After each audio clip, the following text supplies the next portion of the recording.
But the wisdom that is from above is first pure. Okay? Make sure it is pure. Then, peaceable. Gentle. Hallelujah. Yung pagkang Diyos ang nangos. But if the Holy Spirit speak, it is very gentle. Wala pong pressure. Okay? Pagka ang Diyos, para malaman natin, kahit minsan ang Diyos hindi nag-uusap sa atin na meron tayong pressure. It's not from God. He spoke a very gentle word. Willing to yield, hallelujah, full of mercy and good fruits, without partially and without hypocrisy. Amen? That is the Holy Spirit. In other words, a leading or a whisper that comes from the Lord is going to be pure, as it rejects the dirty. Hindi tumatanggap na marumi.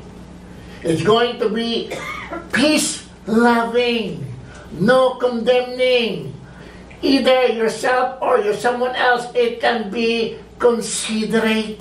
Hallelujah. Meaning, it will be sensitive and helpful to others rather than be hurting. Amen. Kung hindi rin po, sabi ko nga, madalas kong sabihin, kung wala kayong magandang sasabihin sa ating kapatiran, wag na lang yung sabihin. Amen. It will be full of mercy dapat. Amen. Hallelujah. Meaning, it will be gracious and forgiving in nature. Hallelujah. It will be submissive, impartial, sincere, and authentic. Ibig sabihin, you won't use to manipulate other people to get in your own ways. Amen ba? Hindi natin pwedeng i-manipulate dahil lang sa ating sariling kagustuhan. And sometimes our own fleshly desire can use us from God's will with our will. You know, now, I'm not saying that God never tells something in advance of what's going on over our lives. Okay?